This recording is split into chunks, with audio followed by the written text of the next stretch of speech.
Election commission द्वारा appellate tribunal की जो इस वक्त शुरुआत है वो हो चुकी है जोका में, यानी कि श्यामा प्रसाद मुखर्जी इंस्टीट्यूट में, जहां पे लोगों की भीड़ जमना थोड़ी थोड़ी शुरू हो गई है। लोग आ रहे हैं अपने डॉक्यूमेंट्स के साथ यहाँ पे फिज़िकली, और उसके साथ साथ ये ट्राइब्यूनल जो जानकारी मिल रही है ऑनलाइन में भी चल रही है। काफ़ी लोग धीरे धीरे आना शुरू कर दिए हैं ताकि वोटर लिस्ट में जो है जिनके नाम नहीं उठे हैं अभी तक उनका नाम उठ जाए। हमारे साथ भी कुछ लोग जुड़ रहे हैं यहाँ पे। আপনারা কোথা থেকে এসেছেন? আমরা ঠাকুরপুকুর কলুয়া ব্যাংকের মাঠ থেকে এসেছি। জোকা আপনাদের কার নাম কাটা গেছে? নাম কাটা গেছে অপু চক্রবর্তী, কিন্তু সব কিছু আছে। আচ্ছা, অপু চক্রবর্তী কে হয় আপনার? এটা আমার অপু চক্রবর্তী আমি। আপনি? হ্যাঁ, আর আমার হাজবেন্ড দেবব্রত চক্রবর্তী। হ্যাঁ, আমার তার শ্বশুর, নাম আছে? তার নাম আছে, ছেলে মেয়ের নাম আছে, সবার নাম আছে। আপনার বাবা মার ডকুমেন্ট ছিল 2002 সালে? 2002 সালে আমার বাবার মার ওখানে আছে। আমার বাবা মা মারা গেছেন ওখানে বলতে? আমার কুদঘাট রিজেন্ট পার থানা, আচ্ছা। ওখানে পূর্ব পুটিয়ারিতে। তো সেটার সঙ্গে আপনি ডকুমেন্ট দেখিয়েছিলেন যখন আপনারা এসআইআর ফর্ম ফিল আপ করেছিলেন?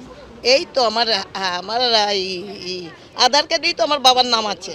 আচ্ছা, তাহলে আমার বাবার নাম বলরাম কীর্তনিয়া, মার নাম কনকলতা কীর্তনিয়া। আমি এখানে 2002 সালে আমার ছেলে মেয়ে হয়েছে।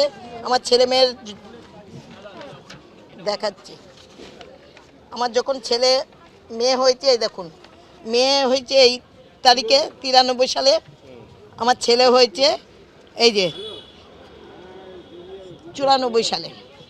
তাহলে আমার 2002-এ ভোট হয়েছে। এই যে আমার, আপনি ভোট দিয়েছিলেন 2002 হ্যাঁ, সালে? এই তো আমার নাম আছে তো, দেখুন না। তাহলে কেন কাটলো মনে হচ্ছে নামটা? কি করে বলবো, এই দেখুন 2002-এর লিস্ট দেখুন, 2002-এ এই তো আমার নাম অপু চক্রবর্তী, আমার হাজবেন্ড দেবব্রত চক্রবর্তী, আমার শ্বশুর নীলমণি চক্রবর্তী, আমার শাশুড়ি পুষ্পরানী চক্রবর্তী, আমার দেওর তারক আজকে চক্রবর্তী। আপনাকে ডেকেছে, আপনি কি কি কি কাগজ নিয়ে এগুলো নিয়ে এসেছেন, তাই তো? জমা দেব, এইটা জমা দেব, তারপরে নামটা তুলবো। ঠিক। এখন উঠুক কি না উঠুক সেটা পরের কথা। ঠিক আছে, ঠিক আছে। আমার তো সব ডকুমেন্টস ওকে আছে, কোনো অসুবিধা নেই আমার। আমি 2002-এর কাগজও এনেছি, আচ্ছা, আমার 2002-এর কাগজও আছে। নাম আমি দুবার ভোট দিয়েছি, আমি নতুন ভোটার। তো হঠাৎ করে কেন নাম কাটা গেছে জানি না। দুবার হিয়ারিংয়ের পর, অনেক ডকুমেন্টস দেওয়ার পর আপনার বাবা মা যারা বাবা মা ছিলেন, যিনি বাবা মা আছেন, তাদের 2002-তে ভোটের লিস্টে নাম ছিল? মায়ের, হ্যাঁ, বাবার নামটা নেই, মায়ের নাম আছে। বাবার নামও বাদ গেছে, আমার নামও বাদ গেছে। বাবার নামও বাদ গেছে, আপনার নামও বাদ হ্যাঁ, গেছে। হ্যাঁ। আজকে কি ডকুমেন্ট নিয়ে এসেছেন? আজকে ওরা তো কিছু বলেনি, সমস্ত ডকুমেন্টসের সাথে আছে, কিন্তু ওরা এখনো কনফার্ম কিছু বলছে না যে আদৌ কিছু কাজ হবে কি হবে না। আপনারা অনলাইনে অ্যাপ্লাই করেছেন? হ্যাঁ, অনলাইন অ্যাপ্লাই করেছি। তো এখানে কখন যেতে হবে, কখন যেতে দেবে বলছে? কিছু বলছে না, বলছে ভেতর থেকে কোনো ইনফরমেশন নেই, আমরা জানি না আদৌ কাজ হবে কিনা, আপনারা ওয়েট করুন, চাইলে চলেও যেতে পারেন, এই কথা বলছে। আপনি? আমি শেখ মাহবুদ আলী, কোথাকার ভোটার? হরিদেবপুর 122 নম্বর ওয়ার্ড। আপনারও নাম কাটা গেছে? হ্যাঁ, নাম কাটা গেছে। এটা আমার মেয়ে। তা আমি 2002-এ ওখানে আমার মিসেসের নাম এসছে, আমার নাম কাটা গেছে। তারপর আমরা এসআইআর হওয়ার পর 2002-তে আপনি কোথায় ছিলেন? আমি এখানেই ছিলাম, নামটা বাদ দিয়েছে। নাম 2002-তে ভোট দিয়েছিলেন? হ্যাঁ, ভোট দিয়েছিলাম। সেই ভোটার লিস্টে আছে? সে ভোটার লিস্টে নামই নেই। 2002 সালে ভোটার লিস্টে নাম আছে? সেখানে আগে দিয়েছিলাম আমি 2000। আপনার ভোটার লিস্টে নাম আছে কি? না, এখন ভোটার লিস্টে নাম নেই। 2002 সালের কথা বলছি। না, আমার মিসেসের আছে। মায়ের নামের সাথে আমার বাবার নামটা আছে, 2002-এর লিস্টে বেরিয়েছে। আমার মায়ের হাজবেন্ড হিসাবে, হ্যাঁ, হাজবেন্ড হিসাবে বাবার নামটা আছে, কিন্তু বাবার নামটা লিস্ট থেকে গায়েব। আরও হ্যাঁ, আপনি কি? আমি ক্যান্ডিডেটের বাড়ির মেম্বার। অলরেডি নাম কেটে গিয়েছে, যেরকম সেই যে সিস্টেমে নাম ডিলিট হয়ে গিয়েছে। আমার দক্ষিণ 24 পরগনা, ডায়মন্ড হারবার। আমার নাম সৈয়দ শামীম আক্তার। ঘটনাচক্রে এখানে এসে জানতে পেরেছি এখানে ট্রাইব্যুনাল গঠন হয়েছে সম্ভবত, সে অনুযায়ী এখানে এসে এখন জানতে পাচ্ছি যে এখানে কি হয়েছে। এরা যারা গ্রেটে আছে এরা নিজেরাও জানে না কি হয়েছে না হয়েছে। অনলাইনে অ্যাপ্লাই করেছিলেন? অ্যাপ্লাই করা হয়েছিল, সমস্ত ডকুমেন্টস আছে। তো দক্ষিণ চব্বিশ পরগনা ডায়মন্ড হারবার থেকে এখানে আসতে হবে, এসে করতে হবে। ক্যান্ডিডেট সেখানে আছে, আমি এসেছি জানার জন্য যে এখানে কি হচ্ছে না হচ্ছে। এরা বলছে আমরা কিছুই জানি না কি হচ্ছে না হচ্ছে ভেতরে। এখানে কালকের থেকেও লোক দাঁড়িয়ে আছে, আমিও এসেছি, এই কন্ডিশন এখনও পর্যন্ত এরা বলতেই পারছে না নাম, মানে নাম এখানে রেজিস্টার হবে বা এখানে ট্রাইব্যুনালে এন্ট্রি হতে পারবে কি না পারবে কিছুই জানাতে পারছে না। মানে আমরা সম্পূর্ণ অন্ধকারে বিষয়টা নিয়ে। আমাদের হ্যাঁ বলুন। আমি বিয়ালা ইস্ট হৈদপুর। অলোক বাসু। আমার নাম কাটা গেছে।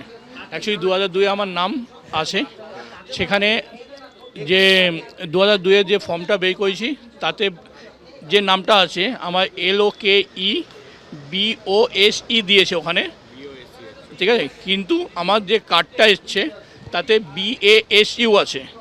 তখন আমি বিএলওকে জিজ্ঞাসা করি তাই আমি এটা কী লিখবো, বড় ইলেকশন কমিশনার থেকে যখন জানিয়েছে পুরাতন ভুল থাকে ভুল লিখতে হবে, তা যেটা ফর্মে আছে সেই নামটাই তুমি দাও। তা ওই নামটা কাটার জন্য কি আমার এটা কেটেছে কি না এখনও আমরা ঠিক অনলাইনে অ্যাপ্লাই করেছেন যে ট্রাইব্যুনালে অ্যাপ্লাই করতে হবে অনলাইন, সেটাও করা আছে। তো সেখান থেকে কি জানানো হয়েছে? সেখান থেকে এখনও কিছু জানানো হয়নি, কিন্তু কালকে মিডিয়াতে বা খবরে দেখলাম এখানে হচ্ছে, বা কালকে আমি একবার এসেছিলাম, এসে ঘুরে গেছি, কিন্তু তা সত্ত্বেও কোনো বলিস আজকে 11টা থেকে চালু হবে, এখনও 1 ঘন্টা উপর হয়ে যাচ্ছে, কোনো কিছু চালু হয়নি। আপনি কোথা থেকে এসেছেন? আমি এসেছি ঠাকুরপুকুর থেকে। আপনার নাম? আমার নাম দীপায়ন কর্মকার। কি হয়েছে আপনার? আমার মেনলি ফ্যামিলিতে সবারই ভোটার লিস্টে নাম উঠে গেছে। তো কয়েকদিন আমার শুধু আমার আর এবং আমার বাবার তো ওটা অ্যাডজুডিকেশন লিস্টে ছিল। এই কয়েকদিন পরে 3 তারিখে আমাদের বাবারটা সাপ্লিমেন্টারি লিস্টে তুলে দেওয়া হয়েছে, এবার আমার নামটা ডিলিট করে দেওয়া হয়েছে। তো আমি সেটা বুঝতে পারছি না, কারণ আমার ফ্যামিলির সবার নামেই উঠে গেছে, কিন্তু আমার নামটা কেন সেই কারণে ডিলিট হলো সেই জন্য। তো অনলাইনে ট্রাইব্যুনালে এগুলো জানতে পারলাম, তো অনলাইনে সাবমিট করি এবং করে আবার আজকে এসেছি এখানে। पश्चिम बंगाल में कुछ ही दिन चुनाव की बाकी है, लेकिन उससे पहले इस वक्त SIR की प्रोसेस को लेकर घमासान मची हुई है, जहां पे लाखों वोटर्स इस वक्त अपनी जो है कि वोटरशिप जो है कि उनकी प्रूफ देने के लिए घूम रहे हैं, जहां की सुप्रीम कोर्ट के ऑर्डर के बाद एपीलेट ट्राइब्यूनल भी बिठाया गया है, जहां पे बहुत सारी ऐसे पूर्व जजेस को इस ट्राइब्यूनल पे रखा गया है। 19 ट्राइब्यूनल गठन किया गया है, जहां पे लोग अपने एप्लीकेशन को आगे बढ़ा सकते हैं और हियरिंग उनके साथ सुनवाई हो सकती है। लेकिन इस वक्त जो ट्राइब्यूनल की शुरुआत हुई है पश्चिम बंगाल कोलकाता की जोका में, वहाँ पे इस वक्त बड़ी कन्फ्यूजन मची हुई है, क्योंकि लोग यहाँ पे आ रहे हैं, विज़िट कर रहे हैं, लेकिन फिर भी इस वक्त जो है कि लोगों को समझ में नहीं आ रहा है कि वो यहाँ पे अपनी जो जितने भी नोटिस है, जितने भी डॉक्यूमेंट्स है, वो यहाँ पे दिखाए या ये सुनवाई ऑनलाइन में होगी। ये सुनवाई को लेके इस वक्त बड़ी कन्फ्यूजन मची हुई है। लेकिन जो खबर इलेक्शन कमीशन द्वारा मिल रही है कि अपीलेट ट्राइब्यूनल जो है वो काम करना शुरू कर दिया है और कुछ ही दिन में लोगों की ये जो समस्या है उसकी हल होगी, ऐसा कमीशन की तरफ से कहना है। लेकिन लोग गुस्से में हैं, लोग एंशियस है, लोग अभी भी कंफ्यूज्ड हो रहे हैं कि उनकी आगे के दिन में क्या परिस्थिति होगी, वोट वो दे पाएंगे कि नहीं दे पाएंगे। इसी को लेके इस वक्त सबसे बड़ी घमासान SIR को लेके मची हुई है पश्चिम बंगाल में। कैमरा पर्सन ऑर्गो घोष के साथ अनिर्बान, आज तक कोलकाता।